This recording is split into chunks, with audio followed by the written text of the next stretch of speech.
كل سنة وانتم طيبين بمناسبة العام الهجري الجديد. يا رب نعاد عليكم الأيام كلها بخير وسعادة يا رب. جمعة مباركة عليكم كده. هنعمل كده روتين كده في الجنينة، نروي الزرع ونشوف الخضرة بتاعتنا عاملة ايه.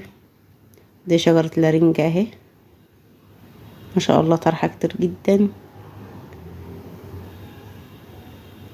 مش عارفة اصلا الرنج ده بيتعمل بيقولوا بيتحط في المش بيتعمل مربى، بس مش عارفة بقى مربى ازاي، اصلا بيبقى مر جدا، بيبقى صعب اصلا في الاكل. هنشوف الزرع بتاعنا، زرعين كنت موريه لكم قبل كده، هو كان لسه صغير اهو. ادي اللوبيا بتاعتنا اهي، ما شاء الله بقت جميله ازاي. بروها على طول ومدها على الشجره، ما شاء الله جميله جدا. هي اصلا مش هتطلع اللوبيا قرون وكده، لانها هي كانت اصلا بايته في الريزر عندي بقالها سنتين، فيها حاجه خضرا بقى كده وخلاص اهي. هنروها كده مع بعض.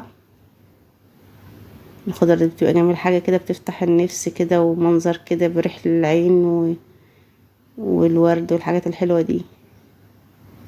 كل سنة وانتم طيبين، عام هجر سعيد عليكم جميعا يا رب. انا بحب الزرع جدا، بحب ان اهتم بيه وكده، بس أنا رغم ان ما اعرفش عنه معلومات كتير، بس بحب اشوفه كده وازرع حاجات خضرة. حابة اسقيه اهو. دي لوبيا، ودي التانية دي فلفل اخضر، وزرع كمان بتنجان. اما يكبر شويه هبقى اوريهولكم. ودي شجره برتقال اهو. ده اللي تحت ده اهو، ده بتنجان اهو. ودي اللوبيا التانية. كنت زرع جرجير تحت بس مات من الحر، معرفش هو مات ليه اهو الصغير ده، بس مات بقى.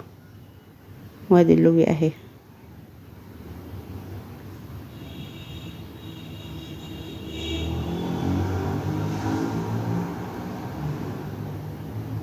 ده شجرة تين، مطلعة تين كتير بس ما بيستواش، بينشف كده على الشجرة وبقع لوحده، بتوقع الثمار بتاعتها كلها.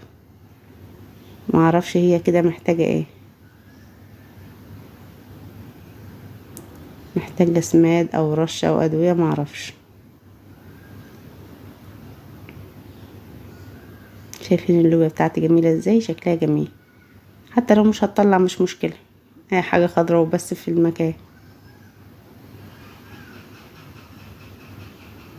هنسقي بقى كده اهو. زرعة كام واحدة بصل اخضر، اقول مش هيطلع ده مش اوان ولا معاده، بس حطيتهم كده، حشت منهم حتة من فوق وزرعتهم وطلع ما شاء الله اهو. ما بياخدش وقت كتير معاه في الري، لان برويه على طول، بس ايه بيشرب بسرعة.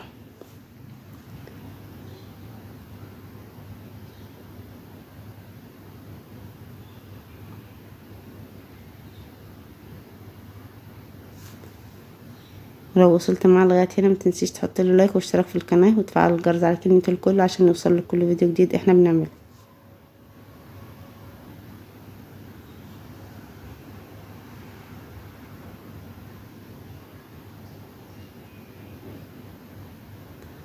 الجو حر اوي الايام دي، فالناس اصلا طفشانة من البيوت وعايزة تروح في اي حتة فيها خضرة وتجيب طراوة عليها وكده. مصدق بقى الناس تقعد تحت شجرة حلوة كده ويجيب لنا شوية هوا ولا اي حاجة.